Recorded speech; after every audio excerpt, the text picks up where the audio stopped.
Board of Supervisors to order, please. We will start. Please rise for the Pledge of Allegiance. Please remain standing because following the Pledge of Allegiance will be a moment of reflection. I pledge allegiance to the flag of the United States of America and to the republic for which it stands, one nation, under God, indivisible, with liberty and justice for all.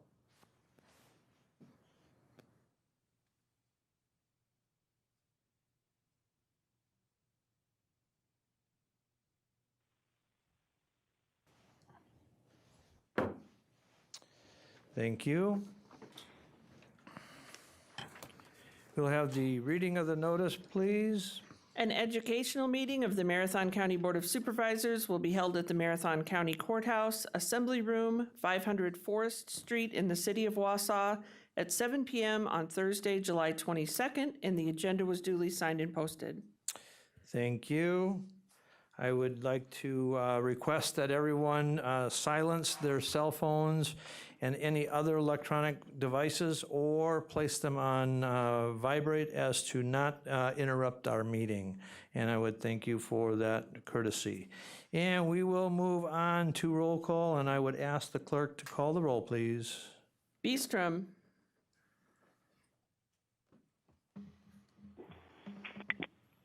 Boots.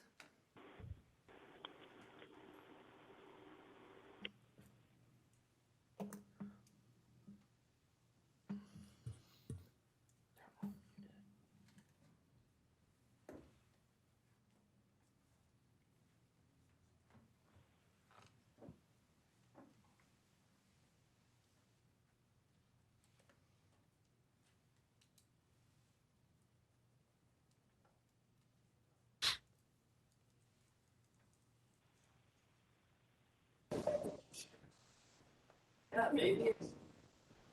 maybe that's slower. Maybe that's Beestrom. Boots. Here. Book. Here. Butke. Here. Christensen. Here. Seiler. Here. Conway. Here. Dickinson. Here. Drabeck. Here. Pfeifrick. Here. Gaber.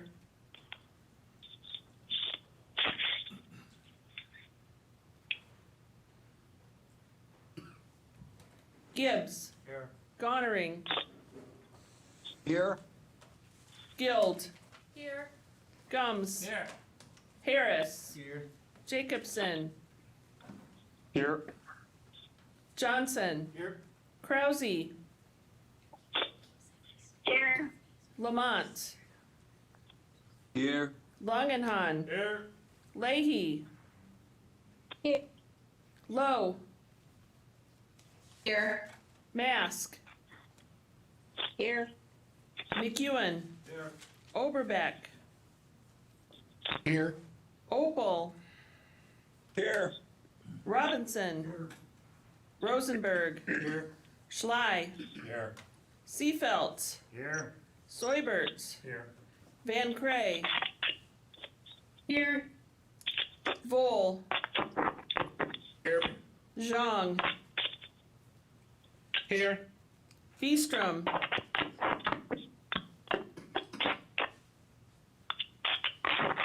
Gaber. Thank you.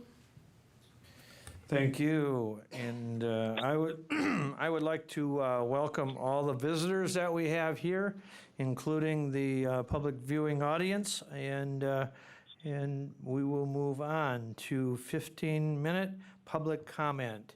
We have 5 individuals who have signed up for public comment, and so I will allocate 3 minutes of time for each person to address the board, and we will go in the order in which they have signed up. And the first individual that has signed up was Ron Alexander, and his address is 15420 Brandenburg Avenue, Merrill, and he's calling in. So, Mr. Alexander, The floor is yours for 3 minutes, please, and I will announce 30 seconds remaining, just to give you a forewarning. Thank you, Chair Gibbs, for this opportunity. Can you hear me okay? Yes, we can. Go ahead. I support the proposed amendment to the resolution declaring Marathon County a community for all. It was thoughtfully drafted by the Diversity Affairs Commission, has undergone scrutiny and opposition, been revised with input from the opposition, and is now ready for final consideration and vote by the full board.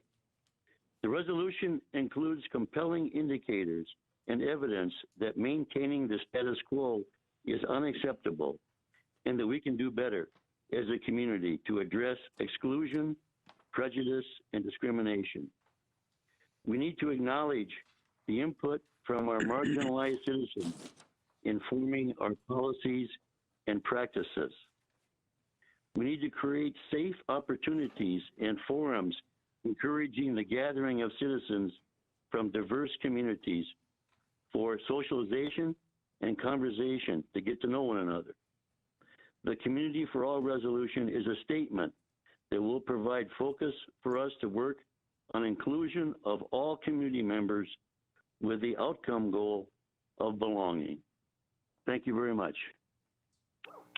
Thank you. Next, we have Patrick Betcher, Bacher, 505 South 22nd Avenue, Wausau, Wisconsin. Thank you, Chair Gibbs, for the opportunity to speak tonight. All around Wausau and Maritime County. Can you wait a second? I don't think your mic is on. No, I don't think your mic is on. And without the mic being on, it is not picked up by Is that on? All right. Okay, sorry about that. No. Thank you for the opportunity to speak tonight.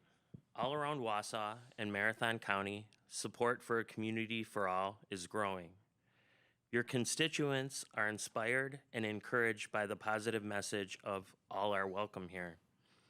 In February, we celebrated Black History Month and Pride. At the end of this month, we'll celebrate the Hmong Wausau Festival. Soon, we may be welcoming 75 new immigrants from Ethiopia. Special Olympics Wisconsin opens in Stevens Point tomorrow.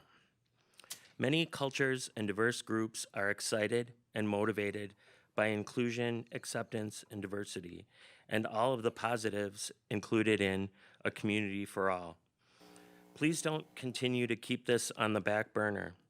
Inaction is indeed an action. Please unite as a board as your constituents have united. When you do act and bring this to a vote, please support the CFA resolution. Marathon County is a community for all. Thank you. Thank you. We have next Lisa Ort Sundergaard, 220-180 Pleasant Drive, Edgar, Wisconsin. And you will have, Lisa, you will have 3 minutes as soon as you are ready to address the board. Thank you, Chairman Gibbs. I appreciate the opportunity to speak tonight. 2 weeks ago, I was in Minneapolis for the funeral of the sister of a dear friend of mine. As I sat in the church, my heart was heavy, both for the grief of my friend, but also my own grief with what's happening in our county. The priest started out his homily with, "If God is for us, who can be against us?" I pondered that through the whole service and for the last 2 weeks and knew that would be the basis of my talk here. My values and my actions are informed by my Christian faith. Jesus commanded us to love one another as God loves us. He taught us to feed the hungry, welcome the stranger, clothe the naked, minister to those who are sick and in prison. Whatever the Vatican or the priest or any other politician tells me what to do, I don't care. My actions, my word is always measured against what my belief is, which is Christ commands me to love.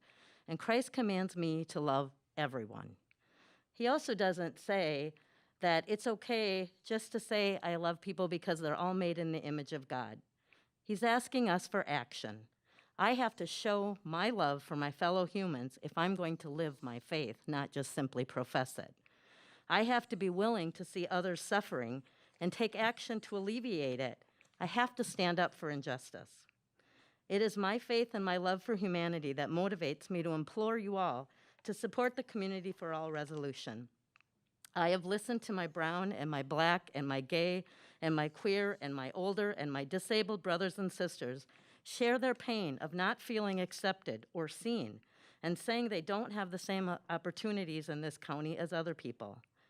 I have listened as many of the people opposed to this resolution have focused on one piece, the race piece, and they tied it to a national political strategy instead of listening to the people who live here as they describe their own painful experiences. We must listen to understand and not listen to respond. It's really important. We must listen to understand and not simply to respond. I've heard people say they're sick of being called racist and hearing they do not have white privilege. One woman told me she had no privilege because she worked several jobs to support her children. As this is an educational meeting, I thought I would take the opportunity to tell everyone what white privilege does and does not mean. 30 seconds. It does not mean that we have not had a hard life or extreme challenges. It means that our skin color is not one of the things that has made our life hard. Plato said, opinion is really the lowest form of human knowledge. It requires no accountability, no understanding. The highest form of knowledge is empathy for others, and it requires us to suspend 10 our seconds. egos and live in another's world. To that end, I bought books for each of you. I bought every county board member a book. Anyone else here who wants one is welcome to them. It's a quick read. It takes less than an hour. If you read this with an open mind and you can still think we don't need a community for all in this county, then I don't know. I can't understand you then. Really, please take this book, read it with an open mind. It will help you understand what people have been saying to you for the last year. The things they're experiencing is Lisa. real. Yep. Thank you. Thank you. No, please, we will not have, we'll have order and decorum, please. Next, we have Christopher Wood, 500 East Thomas Street, Wausau, Wisconsin.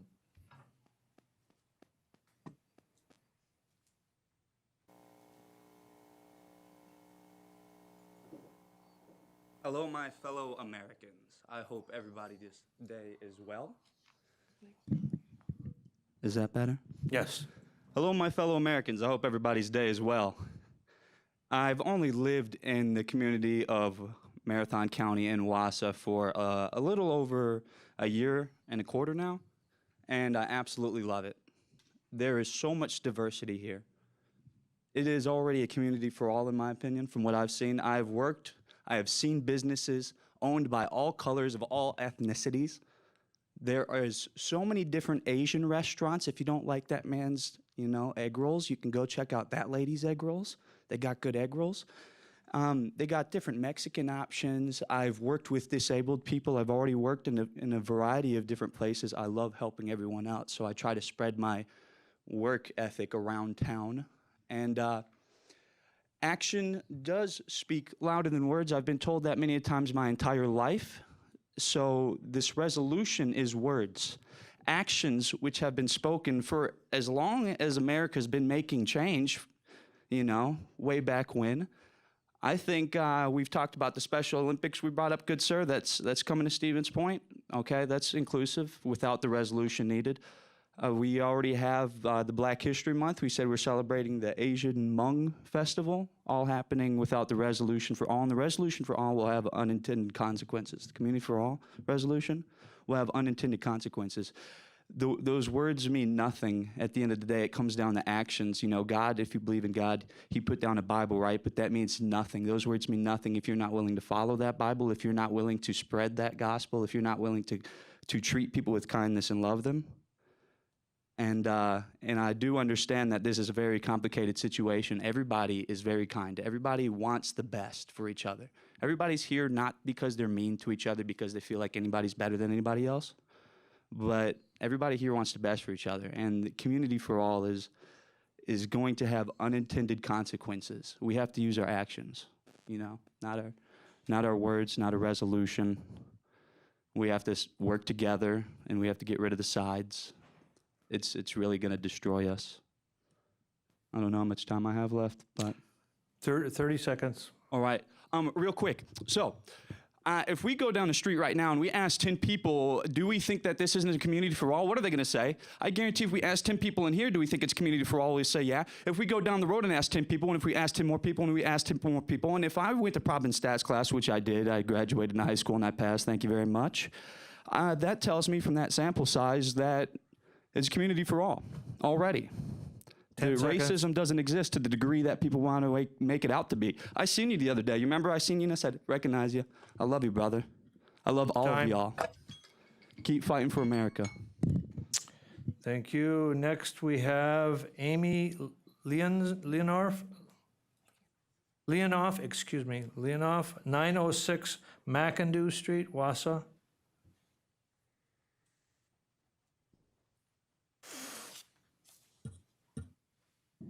Hi, thanks for having me. I'm here tonight to express my grave disappointment in the failure of leadership shown by this board with regards to Community for All. I was looking forward to seeing the board vote in favor of this basic resolution next Tuesday, and I could not believe when I heard that yet again, some portion of this board decided to punt on this issue. Support for this resolution is only growing. The need for this resolution is going to grow as well. I am not going away. We are not going away. It's time to do the right thing. It is past time.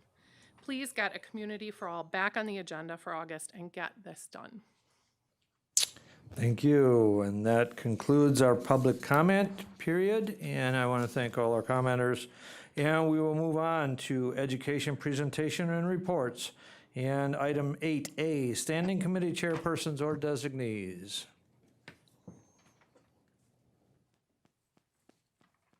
Supervisor Christensen. Thank you, Mr. Chair. As a member of the Northwoods Railroad Transit Commission, most of you probably know that Canadian National sold parts of its short lines off to Watco Incorporated.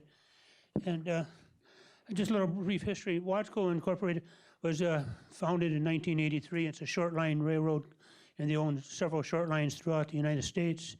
They grew from one locomotive to a large leading transportation company, and they serve the ag and the energy and agri-chemical and the construction waste, oil, and automotive, coal, lumber, and steel industries. And they have in Wisconsin, they have 197 members, team members, I should say, and over 200 customers, and you have 60,000 annual cars. And they have annual expenditures of over $21 million.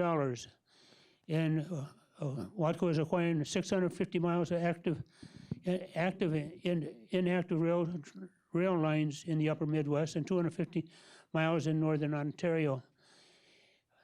They will start serving 90 more customers in this area. And that area for us affects in Marathon County. It would be from Mosinee to Bradley, and from along Highway 8 to be from Goodman to Tony. And they'll have depots in Wausau, Prentice, Newberry, Appleton, and Green Bay. And they will be rehabilitating some lines that are out of service. In this area, they would call it the Fox Valley and Lake Superior Rail System, or Foxy Rail System for short. And that's all I got for now. Thank you. Okay, other committee chairs and or designees. Supervisor Robinson, please. Is this working? Yes. Showing red. Okay. Would like to just point out to the county board that the Human Resources, Finance, and Property Committee will be having public informational meetings or listening sessions beginning August 3rd. To hear from the public on how they would like to see us spend the American Rescue Plan Act dollars at $26.3 million the county is receiving. The first meeting will be on, again, August 3rd at the Edgar Auditorium beginning at 5:30. The second meeting will be August 10th in this room, again at 5:30, and the final meeting will be August 17th at the Hatley Community Center next to the library. again at 5:30. I encourage you to come and listen and bring your thoughts. Thank you. Any other committee chairs and/or designees wish to give a report to the board?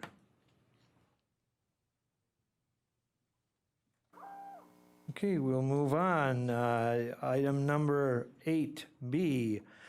We have Michael Perner to succeed Scott Corbett as Corporation Counsel, and the Administrator Leonard will provide the information.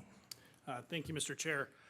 Thank you for a brief moment to speak with you today. This is really just a follow-up to the email that I've sent you previously regarding our Corporation Counsel recruitment, and I wanted to announce not only formally to this board, but also to the public, that we have made that selection based on Corporation Counsel Corbett's recent election and his impending ascension to the bench. I wanted to just take a little bit of time to walk you through the process that we went through and say a couple words about the candidate that we have for that position, Michael Purner. So in terms of process, we did conduct a nationwide recruitment. As I referenced in my email to you, I view the Corporation Counsel position as one of the most integral, critical positions within the county. So we wanted to make sure that we had the best individual to succeed Scott in that position. We then conducted a two-stage comprehensive interview process, and I want to take just a brief moment to thank the individuals that participated in those interviews. Chair Gibbs, Vice Chair McEwen, Social Services Director Vicki Tilka, Employee Resources Director Molly Adzik, Sheriff's Office Chief Deputy Chad Billab, City County Information Technology Director Jerry Klein, and HR Finance and Property Committee Chair Robinson. At the conclusion of that process, it became very clear Mr. Purner emerged as the most qualified candidate for that position to succeed Scott. In terms of skills and experience, as I referenced in my email communication to all of you, Michael has the skills and experience to be successful. He has served as the Deputy Corporation Counsel, since 2016. Prior to that, he held a position as a prosecutor in our local district attorney's office, handling very complex and serious cases. He's a well-established litigator within this community. In fact, in terms of letters of recommendation, he had letters of recommendation from every single circuit court judge in the county, members of law enforcement, social workers, local attorneys, including District Attorney Whetstone, and including our court commissioner as well. So people not only see his hard work, they took the time to draft those letters and submit those on his behalf. And also, very importantly, Mike really has the character to be successful in this job. He's really devoted to serving our community. He has the opportunity, the skills, the talent to be very successful in the private sector, yet he continues to work in the public sector, devoted to serving this community. He understands the inherent value of all the work, the work that all of you do, the work that our department heads do, and he understands that his role as Corporation Counsel will be to help all of you and of all our departments serve the people of Marathon County. So I'm very pleased to announce to you that I have selected Michael Purner to succeed Scott when Scott is sworn in August. So thank you for the time to address the body today, Mr. Chair, and I don't know, I'll put Mike on the spot if he has anything he'd like to say with respect to his appointment. Thank you, Administrator. I'm not going to take up too much of your time because you'll be hearing a lot from me moving forward, and you'll probably be sick of me soon enough. First of all, don't hesitate to call me Mike. Whenever someone says Michael, I think my mom's calling me, and that's not the best idea. So I'm really excited to serve all of you. I've worked with a few of you now for the last 5 years. I've also worked with a lot of our county departments, department heads, and employees. I really value the work that our county does, and I'm really excited to continue to work with you in this new role. I hope that you'll give me a little time to work into this position and grow into this position. I've been thankful to work under Scott and learn from him, but he's leaving some really big shoes to fill. So if I have to take a little bit of time to look into your questions, I promise to do that in as fast of a manner as I can. But I promise to put the work in and do the work for the county. So I really appreciate the opportunity. Administrator Leonard, and I'm looking forward to working with you all. Okay, thank you. Any questions? Okay, seeing none, we will move on to review and discussion of Tuesday's meeting agenda items, and we'll start under item 9A, appointments, Marathon County Children with Disabilities Education Board. Appointing Jackie Honke of the Marathon School District to serve on the Marathon County Children with Disabilities Education Board to complete a term to expire June 30, 2023, replacing Jody DeBrew. Questions on that appointment?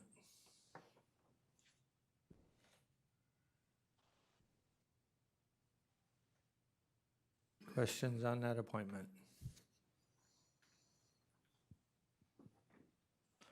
Okay, seeing none, we'll move on to the next item. Item 9A2, County Board of Supervisors, District 17, Jennifer Arnstead. Action to be taken on this item on tonight, July 22nd, 2021. Appointing Jennifer Arstad, 18 Winton Avenue, Rothschild, to the Marathon County Board of Supervisors, representing District 17.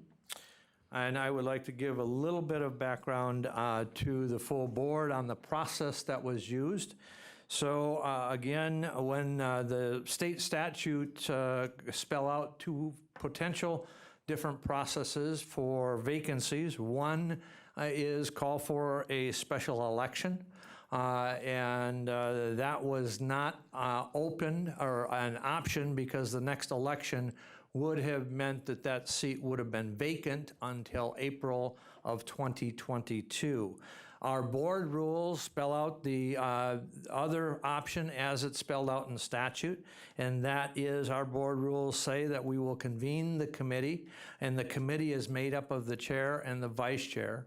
We will do interviews of those individuals and bring forward a candidate that the committee and the selection committee deems to be the most qualified. So what happened in this case, we went out and advertised for in essence 3 weeks from June 17th to July 5th. We solicited letters of interest for anyone seeking to fill that remainder of that seat's district time until the election in April of 2022. We had 3 candidates apply, or 3 individuals submit letters of interest, 3 individuals submitting their resumes. The committee then posted the agenda and sent that agenda out to every supervisor on this board and the public, and had a public interview, in fact, had interview of those 3 candidates. Those were held on Monday. We started at 9 o'clock with candidate 1, went through, the last candidate was interviewed at the start of 11 o'clock. And we ranked those with questions, and they were all provided, we as a committee asked every potential candidate the same identical questions that were used historically multiple times on vacancies.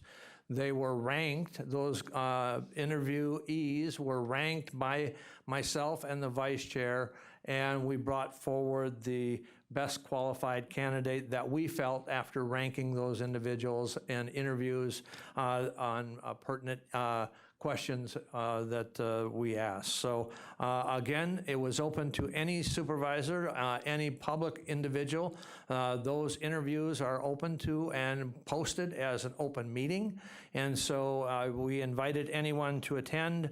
And unfortunately, nobody else attended. So it was the chair and the vice chair of the board, along with the individual candidate the individual on those interviews. So that was the process.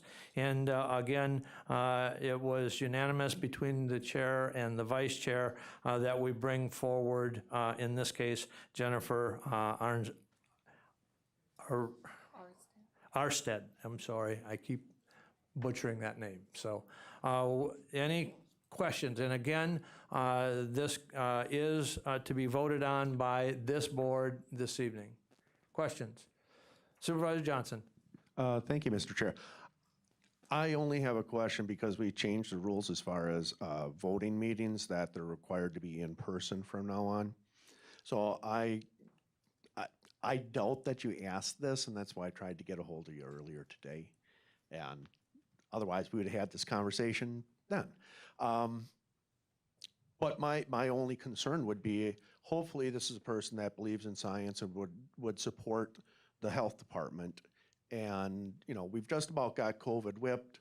We're on the way out of it. If everybody does, you know, their due diligence, there is a rise in the Delta variant in parts of the country where it's resurging. I don't want to see that coming here.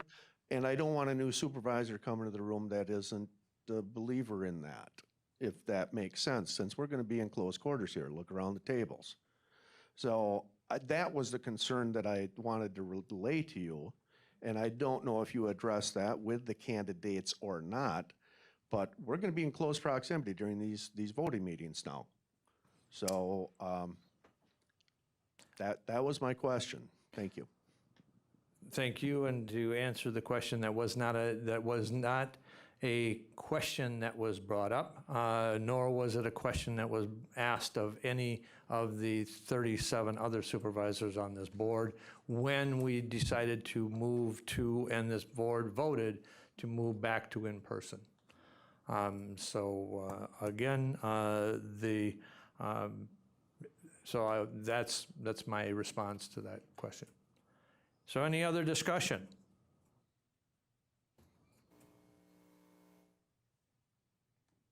Supervisor Langenhan. Thank you, Mr. Chair. If this isn't following the process, please feel free to interrupt me, but I would move that we appoint Jennifer Arstead to County Board Supervisor District 17. Is there a second? Second by Supervisor Christensen. Is there any discussion? Is there any discussion? Seeing none, we'll have a vote. And all those in favor of appointing Jennifer Arnstead to the remainder of the term for District 17 signify by saying aye. Aye. Aye. Aye. Opposed, say no. Motion carried and is unanimous. So we will now have the clerk administer the oath of office to Jennifer Arnstead.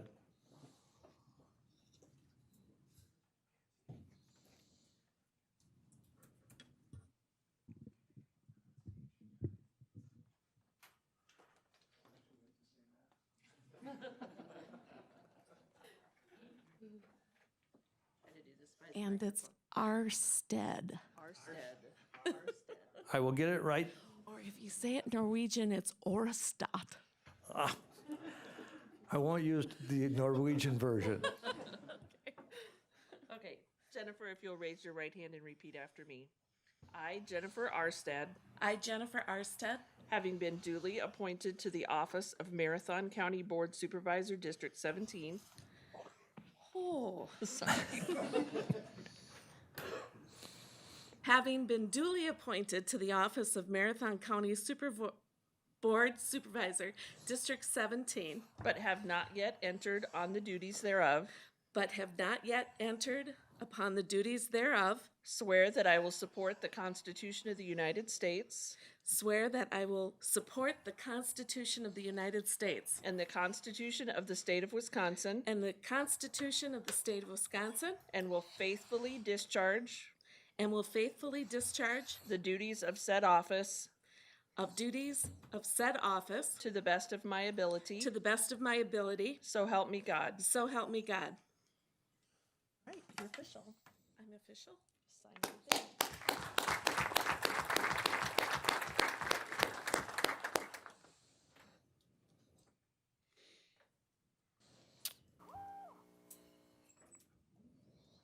And take your seat. Okay, I'll go grab my stuff. Okay. Okay, congratulations, Jennifer.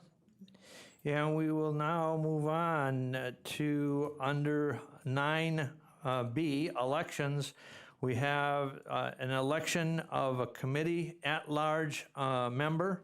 And if you notice on the agenda, that item was crossed off. The reason that it was crossed off is because that is a secret ballot.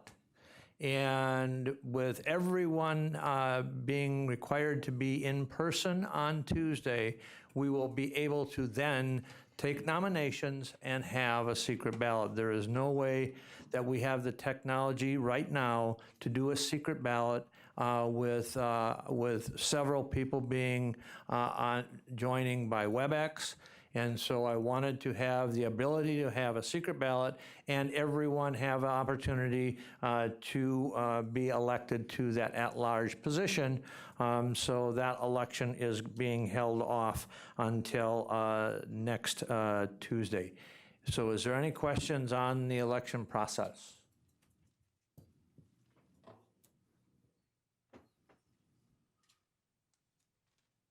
Okay. And we will move on to review of the ordinances under 9C1, Town of Eldron rezone. Cody Milanowski on behalf of Teresa Milanowski, ordinance 24-21.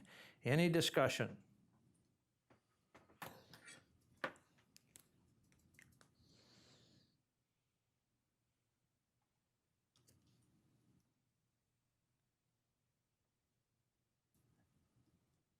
Okay, moving on to item 9C2, County Road NN Speed Zone, Towns of Rib Mountain and Marathon, ordinance 25-21. Questions?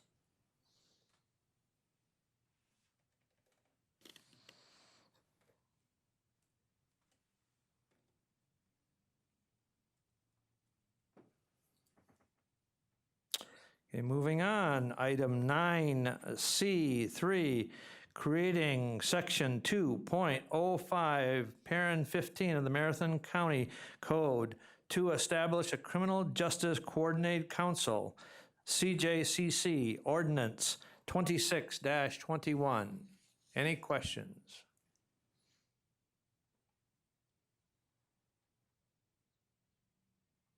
Supervisor Lowe. Thank you, Mr. Chair. I was just wondering, how did this subcommittee, how was it decided that this subcommittee was to be created? I just wanted to understand the reasonings for the creation of this committee. The administrator will speak to that. Thank you, Mr. Chair. The idea of a criminal justice collaborating council is not a new one to Marathon County. Marathon County was actually the first county, as I understand it, in the state of Wisconsin to have such a council. And I'm going to get the dates wrong, and our Justice Alternatives Coordinator, I'm sure, is going to correct me tomorrow. But it was in the 1990s. And essentially what we found was that other counties have adopted this formally by ordinance. Marathon County had not. So at its lowest level, really the resolution before you is seeking to formalize something that has been informal for a great many years. How this really was noticed was our Criminal Justice Collaborating Council, again in effect since in the 1990s. In 2014, 2015, we became involved in a state pilot, which is known as evidence-based decision-making. The process there is to have evidence-based practice inform decision-making at each decision-making point throughout the criminal justice process. So from the first moment that an individual has contact with law enforcement through their final discharge from their sentence, such as probation, discharge from probation, or discharge from the jail. So we've been working on that for a number of years. And in doing so, the mechanism that we use to do that is we simply continue to convene our Criminal Justice Collaborating Council. In that effort, we, the Justice Alternatives Coordinator, myself, and other members of the Evidence-Based Decision-Making Group really came to appreciate there is a distinction between these two bodies. And as we became aware of that, that is when we discovered that really Marathon County had not formally adopted through resolution and ordinance a criminal justice collaborating council. So that group, which is made up of law enforcement, representatives from the district attorney's office, and when I say law enforcement, both from the sheriff's office and outside, members of social services, the health department, judges, prosecutors,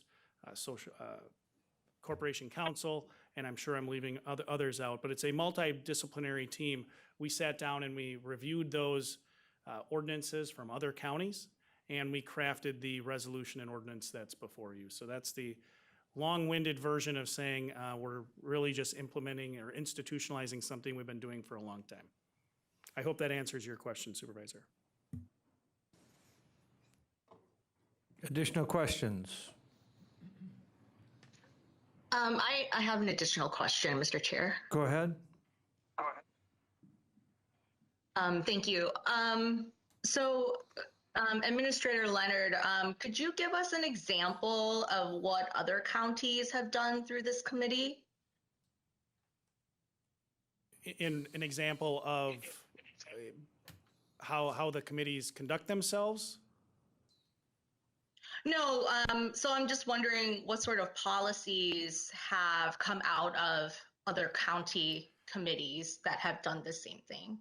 I'm not aware of any policies that have come out of other counties, other than to say that some of the items that the county board has considered over the past year have likewise been considered by other counties, and I believe their genesis was through their respective criminal justice collaborating council.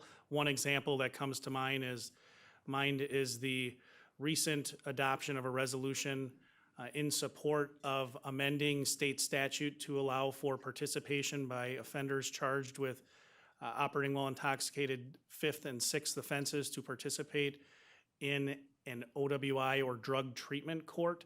That was a discussion that I believe other counties have had through their criminal justice collaborating councils. What I can tell you is that the other item in your packet, the bylaws, the proposed bylaws that if the county board were to adopt this ordinance, would be taken to that group and we would convene a meeting and proceed to adopt those bylaws.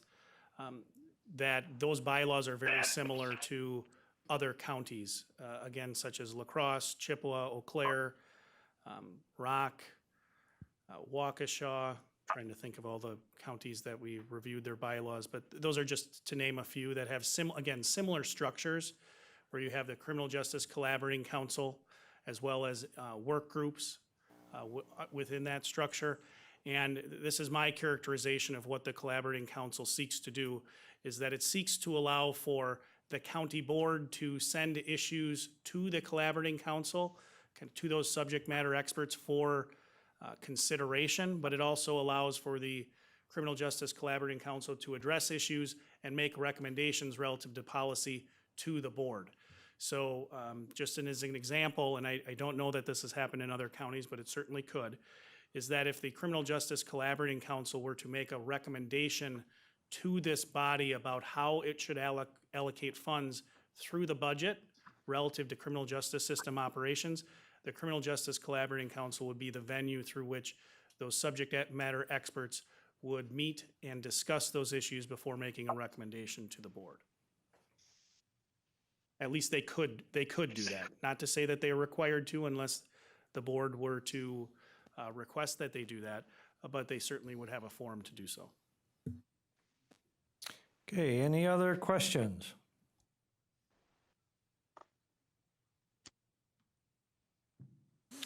Okay, we will move on to item 9C4, amending section 7.125, General Code of Ordinances relating to the designation of ATV/UTV routes and trails and regulation of ATV/UTV operation within Marathon County, Ordinance 27-21.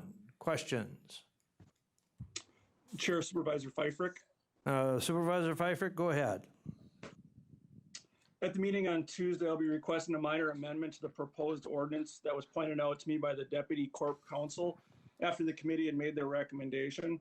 The request will be to address a potential issue with state law and hope to avoid further confusion. Deputy Corp Counsel has provided me with the recommended changes, which would amend section 7.125 6B III, which is on page 26 of the packet. It's page 4 of the ordinance. And what that would do would change the language to say any person age 16 years or older must have a valid driver's license and, if required by state law, a valid ATV safety certificate to operate on a designated ATV/UTV trail system. So that's the proposed amendment that we'll be looking to propose on Tuesday. Thank you. Thank you. Any other questions? Supervisor Gums. Yeah, I had a question about regarding ag use of UTVs. It seems people are not clear whether if they are using ag use, they actually are supposed to be following the rules of the road. Meaning, I guess, that they can go 55. Does anybody have any more information on that? Because I do not know. But that's what I was told today. And from our meeting, we were at Mosinee here last week, and the guys were telling us that then now the tires on the UTVs are more highway tires rather than the flotation tires of that we're familiar with, that they actually are acceptable to go at the faster speed. So, but my question wasn't exactly, but was about the farm use, and if the farm use doesn't really have to follow this rule. I have no idea. We may not have the answer, but we will get the answer for you for next Tuesday and provide that answer. And if we're able to, we'll provide the answer in an update message in the packet. Thank you. Any other discussion or questions?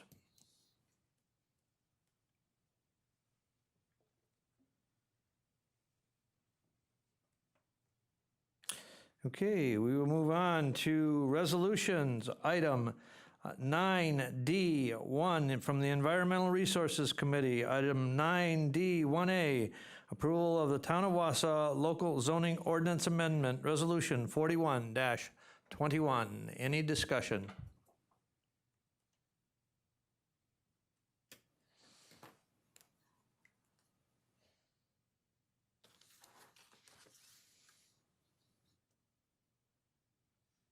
Okay, item 9D2 from the Human Resources, Finance and Property Committee. Item 9D2A, resolution amending the 2021 capital improvement budget for Courtroom B, construction and register of deeds remodel in amount of $186,538 transfer from 2021A CIP project funding, resolution 42-21.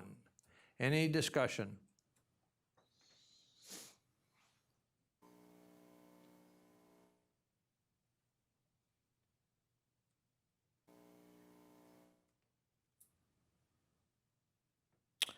Okay, moving on to item 9D2B, approval of the 2021 budget transfers for Marathon County Department of Appropriations, resolution 43-21. Any discussion?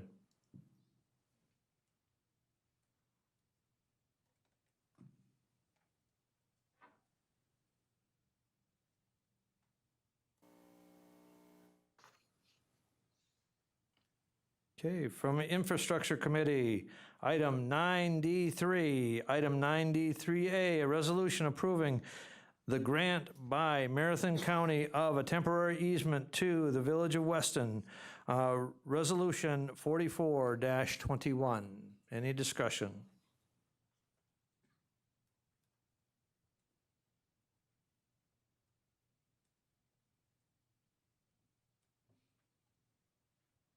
From the Executive Committee and Human Resources and Finance and Property Committee, item 9D4, item 9D4A, authorization to support broadband grant application for Bug Tussle Wireless to Wisconsin Public Service Commission, Resolution 45-21. The items under item 4, under 9D, 4A, B, and C will be voted on tonight.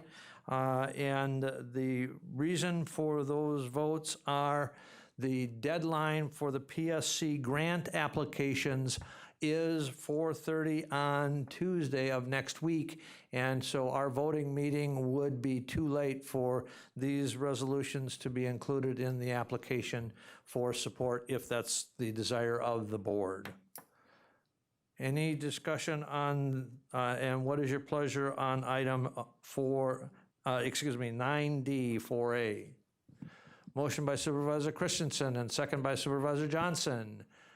Supervisor Robinson. Thank you, Mr. Chair.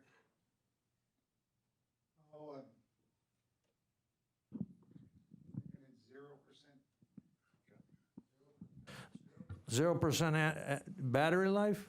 That would be a first for you, Mr. Robinson. Well, I think the microphone is at 0%, but I take that as a ever-ready comment. So I'd like to just give an overview of where we are and on the next two items. The Broadband Task Force on June 14th met with the internet service providers in the county, or offered to meet with them relative to this round of the public service grant application process. Last year we supported grants and we had a 6-month process. This year we had a 7-week process. We gave the internet service providers until July 2nd to submit proposals to us, and we reviewed them and recommended the county participate in these. And we had, as recently as yesterday afternoon, another party come to us and ask for us to support their grant application, which we'll talk about later. I'll give you a very high-level overview of these, and we've sent out information to you with maps. Bug Tussle Wireless is looking at a concept of 18 towers with fiber to many of them. What the fiber to the towers does is it allows them to increase the speed and reduce the latency versus just relying on relays from tower to tower to tower.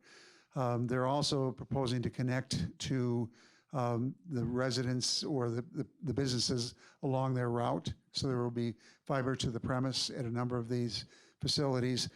They are not looking for any direct allocation of county dollars. Rather, they are looking to us to potentially provide conduit bonding to them for their project. And they've done this in a number of other counties, and that will require action at a later date.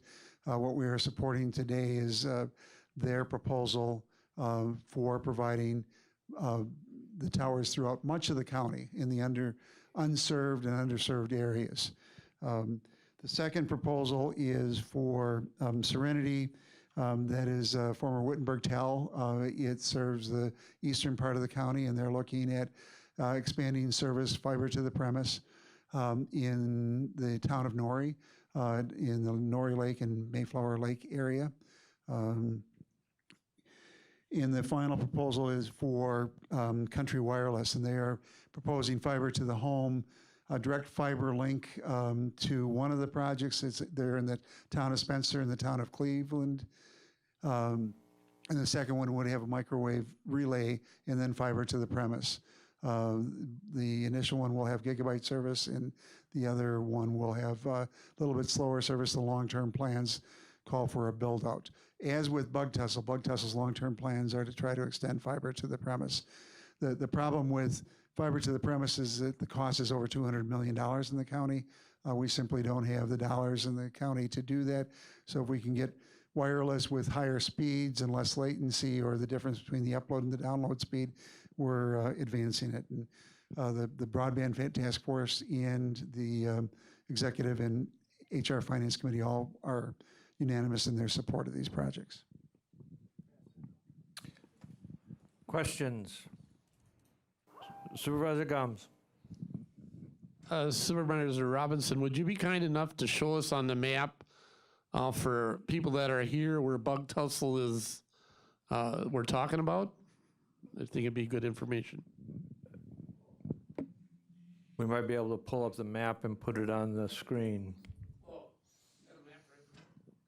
I understand, but we've got, I don't know, in the packet, we have the map.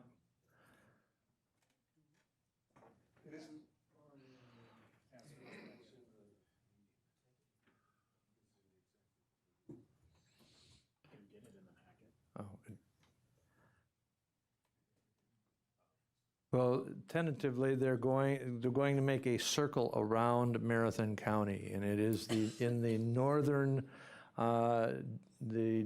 area, northern townships, and then along the eastern side of the county, also on the western side of the county, and then completing that loop in the southern part of the county. So it basically circles the county.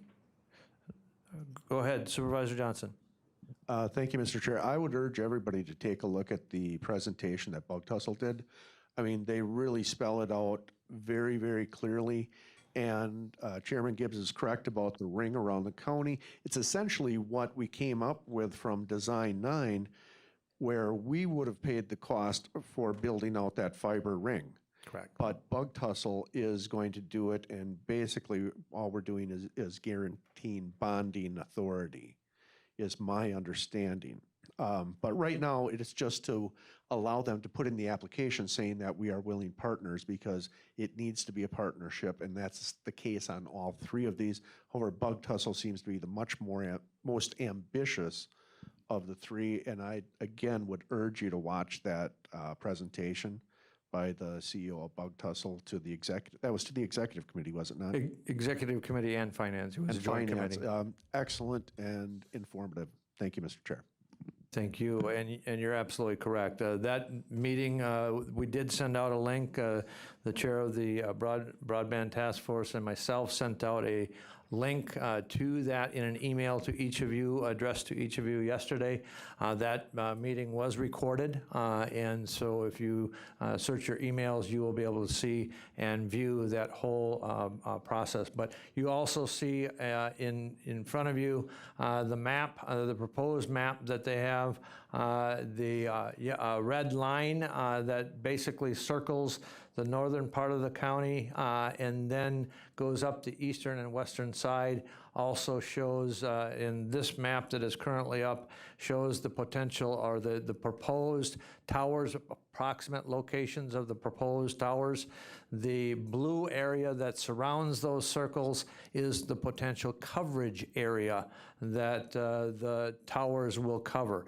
Now, it is obviously terrain is always one of the characteristics that may be a limiting factor, but the general rule is that the proposed map that you're seeing there shows a coverage area that would be at a minimum of 25.3 speeds. And that is much better than I will ever see from my current options.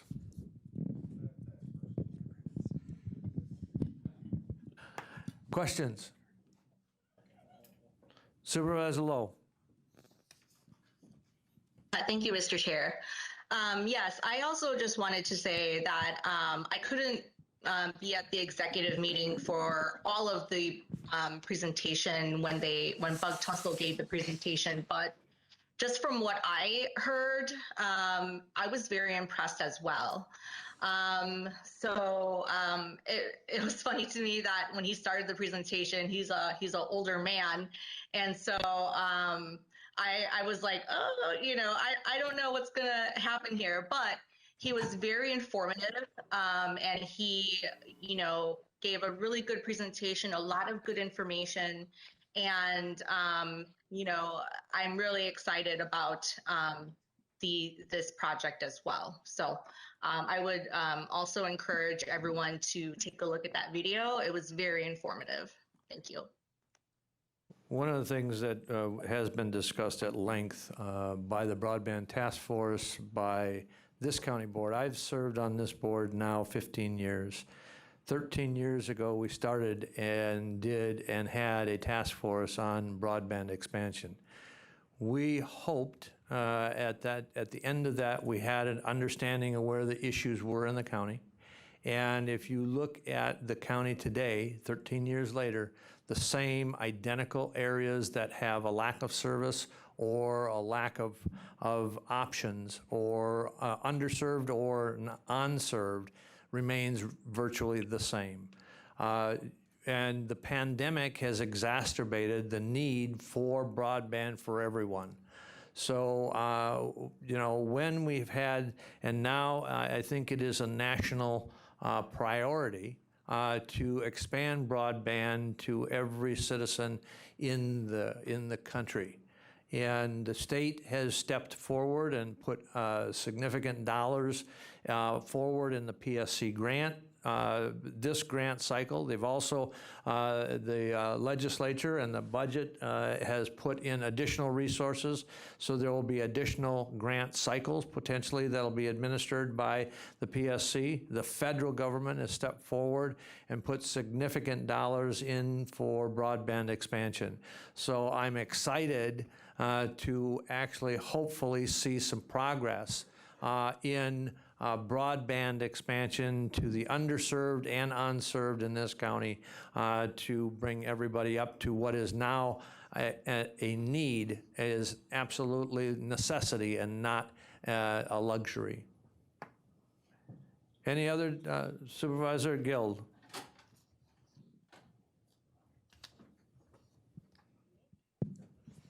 All right, thank you. I just wanted to, well, first, obviously, as Vice Chair of the Broadband Committee, voice my support, but there are a couple of things that I just want to make sure that we're all very clear on about what we're doing today and potentially what we're going to be asking of this county board in the future. Today, all we are doing is saying that we as a county support these applications, that we believe in them, and that if they are approved, we are willing to take further action to support the progression of broadband expansion. That looks a little different in the future, and while we need to keep in mind that there is no guarantee that any of these will be approved, I would anticipate that if they're not in this round, there is other funding coming forward, so this won't be the last time we see them. With Bug Tussle, which for those of you that are curious, he explained that that name came from, that is the town that the Beverly Hillbillies are from, and he wanted to keep the focus on rural expansion for technology. So I thought that was great. And again, watch that presentation, but they're not asking for direct funds from us, but they will be asking us to consider using our bond abilities to essentially, well, in very layman's terms, and I'm sure I'm wrong, but take a loan out for them. It's far more technical than that, but we are going to be looking at trying to leverage some of our money capacity to help get some of the funding in the future, but we do have that capacity. So you'll get a much more articulate and detailed explanation of that in the future if and when that time comes. For the other two, Serenity is going to has requested about $62,000 from the county as part of their grant match. That money could and would come out of the budgeted funds for broadband expansion that were included in the 2021 budget. And then the Country Wireless application, essentially we recommended authorizing them the balance of the remainder of that fund. And correct me if I'm wrong, but it's approximately roughly 114, 110,000. thank you. Yeah, I was going to say it's around 110 to 115 in there. And so there is some money asked out of this county board if these move forward. We do have the funds budgeted to do so. It is finally an opportunity to, another opportunity to put our money where our mouth is and show that we really do believe in expanding broadband. So I'm very excited that we've had 3 entities come forward, recently a 4th, which as was alluded to, we'll discuss that as well, but this is a great opportunity in front of us. I just wanted to make sure that we understood that by supporting these applications today, there will be actions asked in the future. Supervisor Seibert. Thank you, Mr. Chairman. Can we go back to the map where the towers are on the blue circles?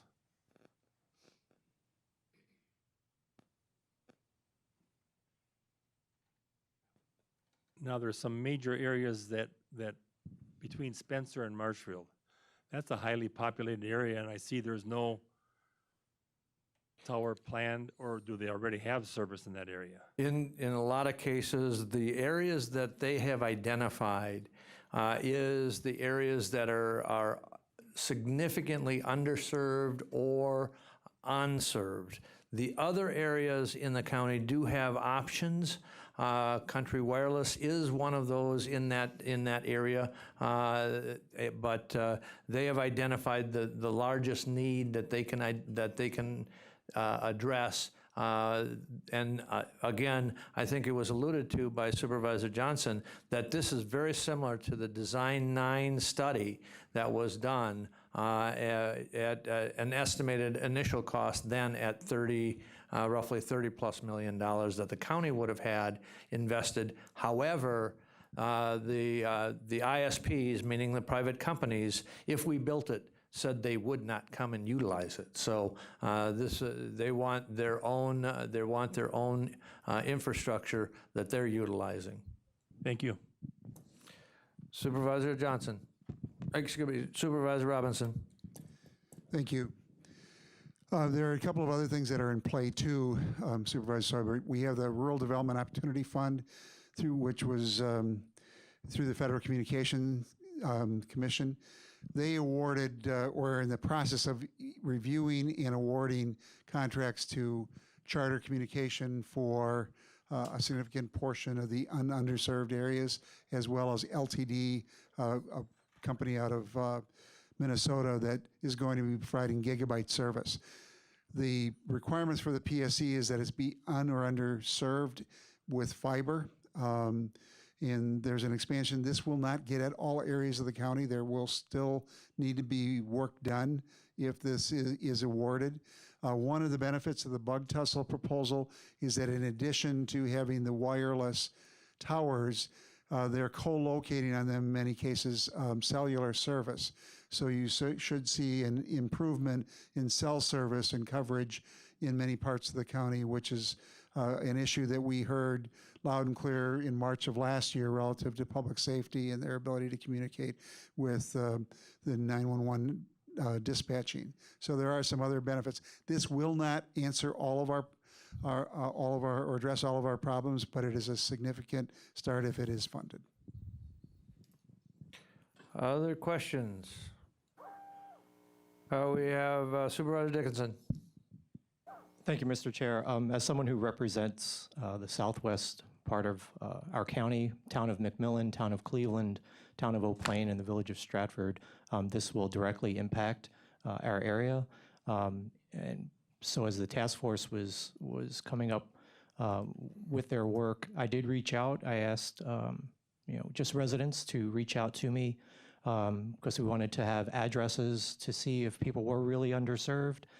And just within a few days, I had about 3 dozen responses, people giving us their information, their location, their address, town of McMillan, which Supervisor Seibert also represents. And there was a lot of information that a lot of people shared. I will use Country Wireless for an example. Although they are helping to serve the need, they simply can't provide the service that businesses, residents, students need to do their daily work. So I was very excited to be able to get that information and share it. Just want everyone to know how important that is. Additionally, I reached out to people I work with. I work in the Marshfield Clinic in the IT department. When COVID hit, they pretty much sent everyone home. For the past 14 months, we've been working at home from many locations throughout the county. And we have a lot of people who responded as well.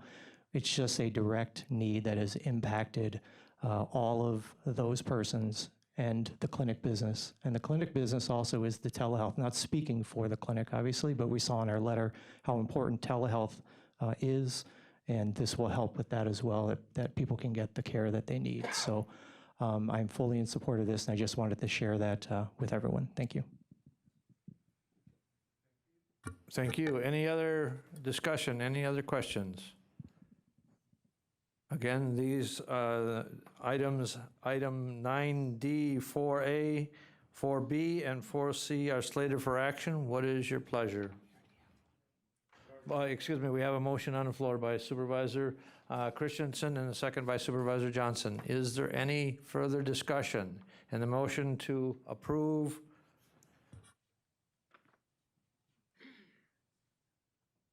and that motion was to approve item 9D, 4A, authorized to support the broadband grant application for Bug Tussle Wireless to the Wisconsin Public Service Commission, Resolution 4521 only. Any discussion, any further discussion? Supervisor Christensen. Yes, Mr. Chair. Can we bunch those three together, or do they have to be separated?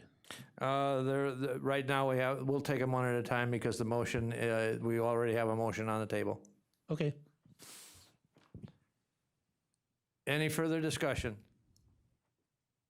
Seeing none, all those in favor of the motion in supporting the authorization to support broadband grant application for Bug Tussle Wireless to the Wisconsin Public Service Commission, Resolution 45-21, signify by saying aye.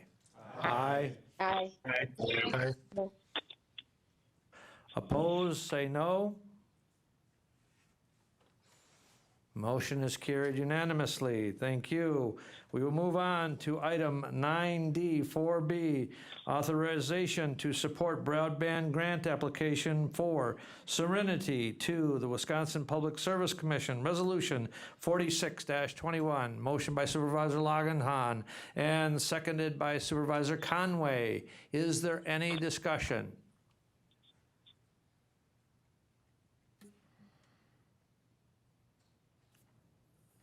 Any discussion? Seeing none, all those in favor of the motion to support broadband grant application from Serenity to the Wisconsin Public Service Commission, Resolution 46-21, signify by saying aye. Aye. Aye. Aye. Aye. Opposed, no. Motion is carried unanimously. We're down to item 9D, 4C, an authorization to support broadband grant application for Country Wireless to Wisconsin Public Service Commission, Resolution 47-21. Supervisor Harris with the motion and Supervisor Butke with the second. Is there any discussion? Any discussion?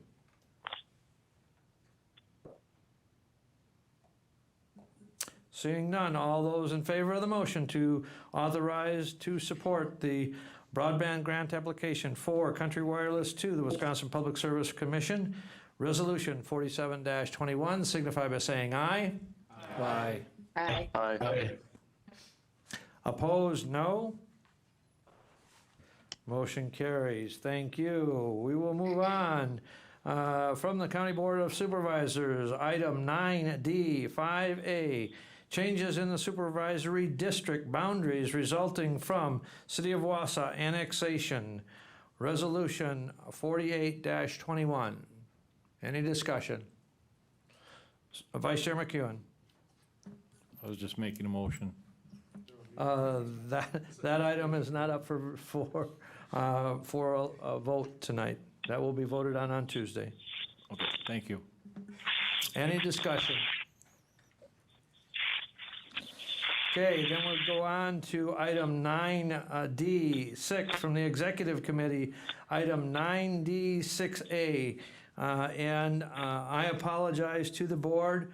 There is a little bit of a confusion. Yesterday, at the last minute, we had a phone call, and I was involved with a call from Charter Communications, along with the chair of the Broadband Committee, along with the CCIT director.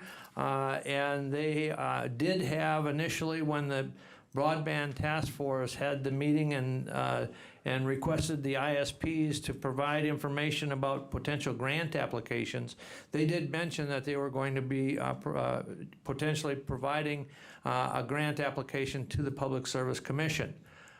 They, however, had not had that finalized at the time when we took action by the Joint Executive Committee and Finance Committee last week.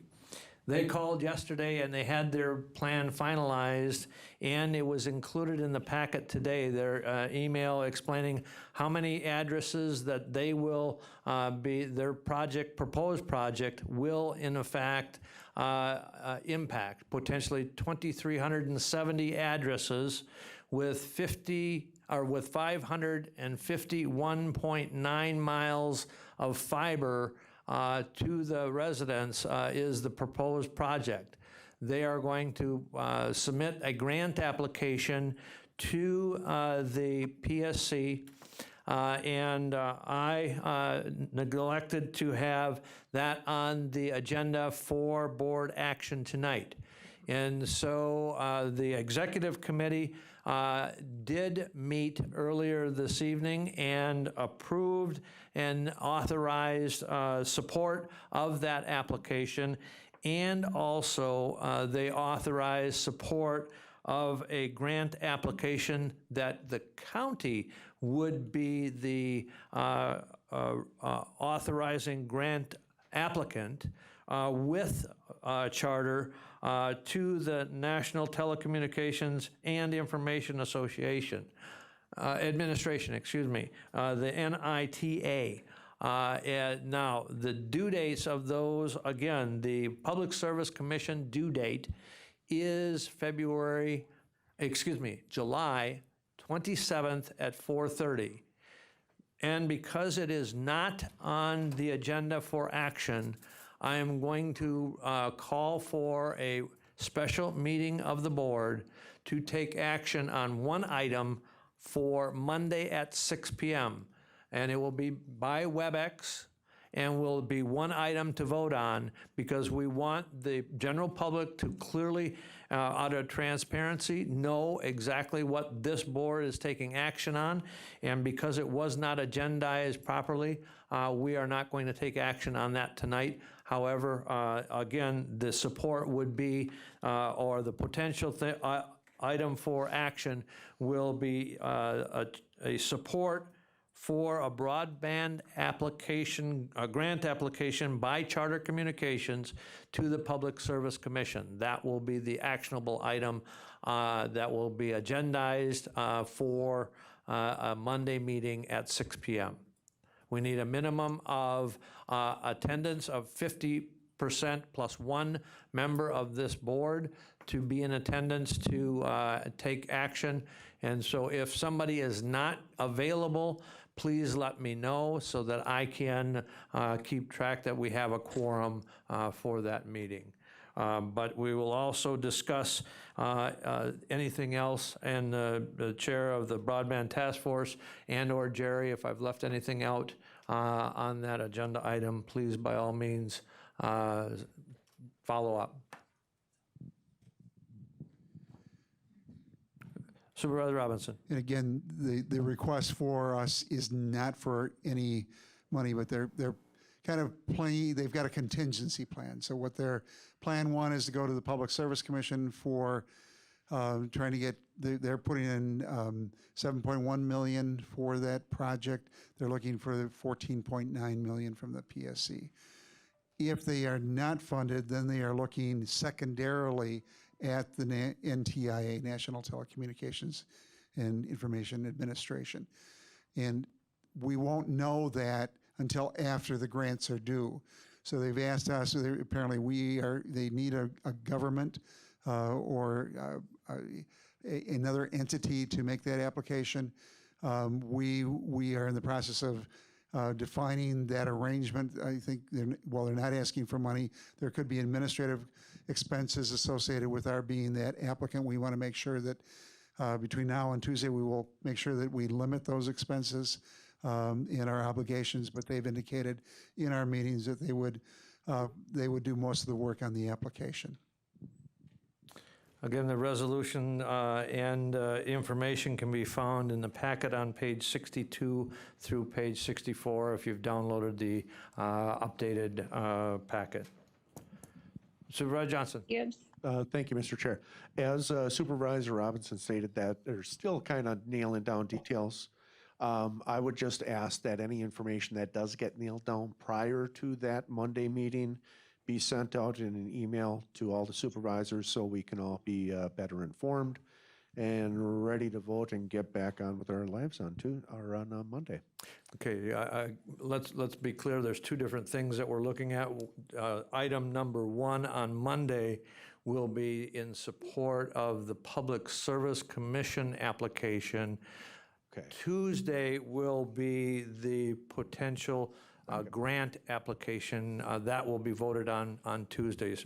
Then the reason for the Public Service Commission, the due date or due time is Tuesday at 4:30. If we waited to vote on the Public Service Commission grant application, letter of support, if you will, or in this case, resolution in support of, it would be too late. So in other words, what John said has no bearing on the Monday meeting. Thank you, John. Chairman Gibbs.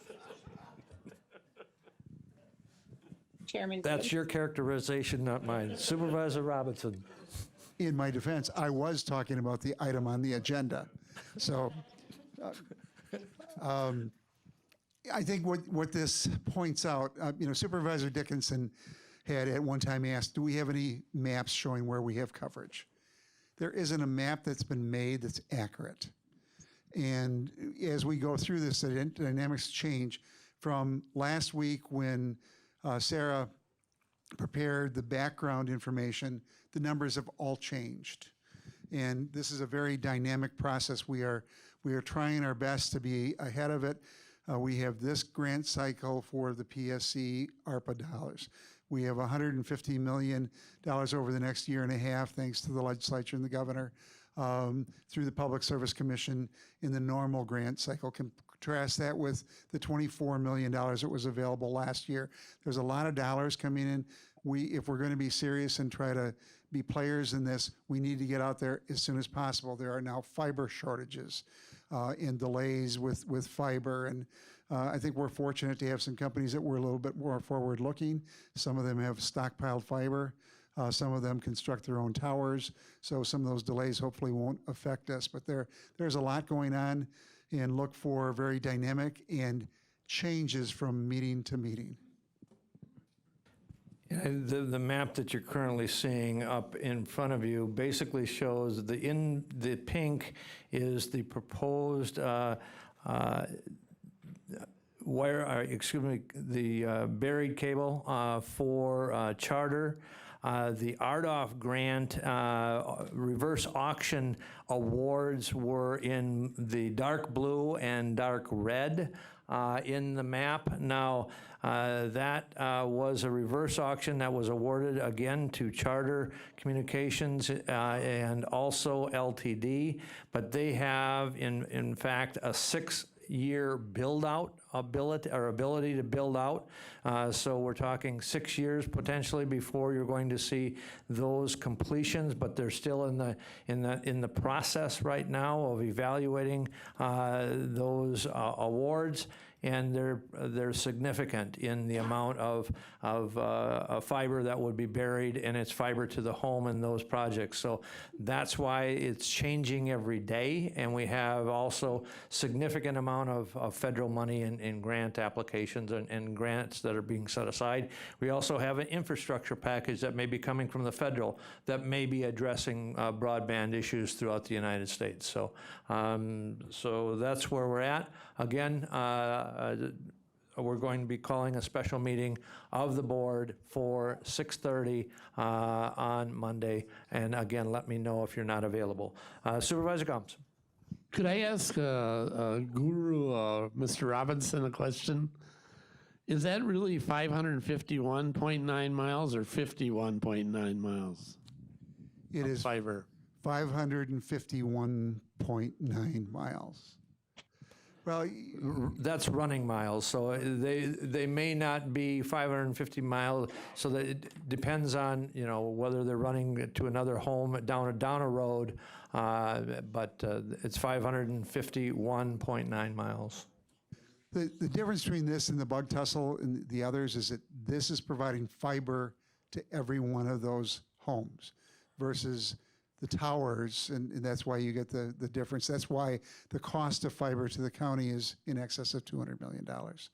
I would like to just take an opportunity, first of all, to thank the many supervisors and Representative Schneider and others who have written letters of support for these projects.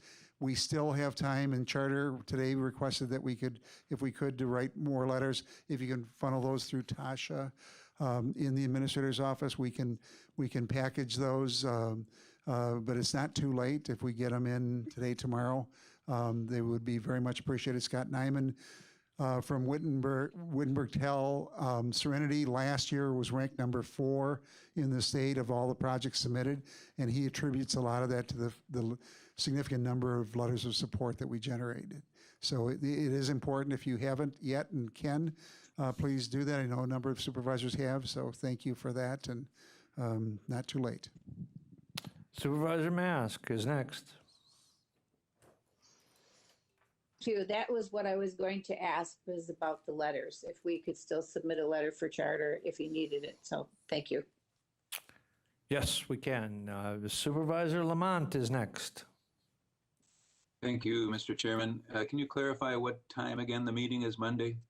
And I apologize, I heard you say misspoke. The 6:30. meeting will be called for 6 o'clock on Monday. Thank you. Any other discussion? Supervisor Gilt. Just one quick point that I wanted to make. During one of the presentations we got at the Broadband Committee, we were hearing from a different county's representative talking about their expansion efforts. And during that conversation, he made a comment about how their county board had opted to make sure that they weren't the ones picking the winners and losers in the broadband expansion battle.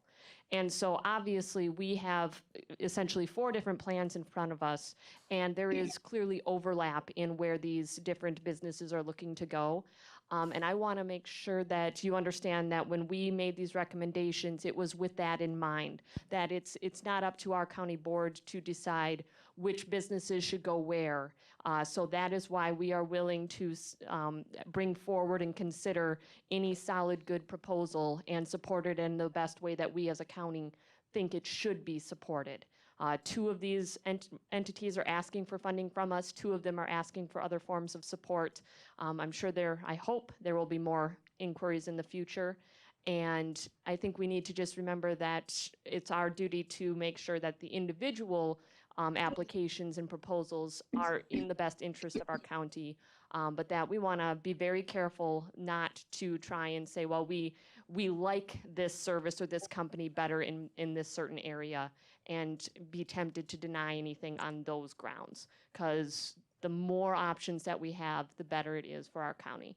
So while I don't think that we're at risk of that, I just wanted to put it out there right away that this is a great way to kind of continue looking at this, and why we want to entertain even when they're going in some of the same areas. It's a great idea, and I think we're very lucky that we've gotten so many good partners to come forward now. And just one additional clarification, I had mentioned earlier that 2,370 residents is what this 551.9 miles of fiber will be going past. That doesn't necessarily mean that the individual at that home, at that residence, has to take up the service. That's the number of residents that they will be going past. And but they will be providing them an opportunity, if they so wish to get that service. Any other discussion on this agenda item? Okay, seeing none, we'll move on to item number 10, announcements and/or requests. Supervisor Christensen. Yes, thank you, Mr. Chair. I just want to invite all the supervisors next Thursday, July 29th. We have the Eastern and Western Towns Association meeting at the Rib River Ballroom out in Marathon. Lunch is at 6:30 p.m. and the meeting starts at 7. Thank you. Do have several announcements for Exec Committee and HR Finance. Signatures needed on resolutions. In-person attendees, please check your mailboxes, and expense reimbursement requests need to be submitted by July 31st. Any other announcements and/or requests?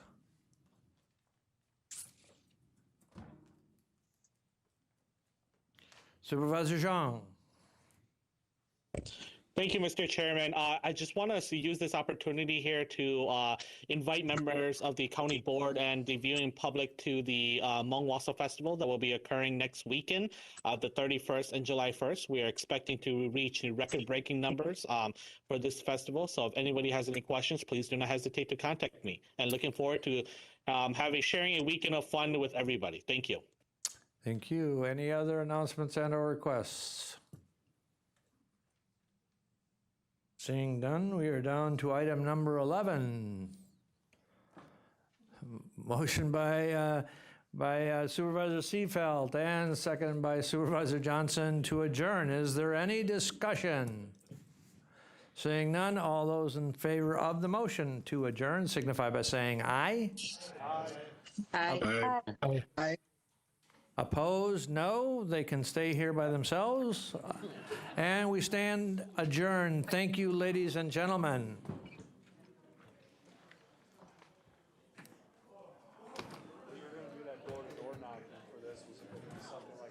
Again, anybody? Thank you.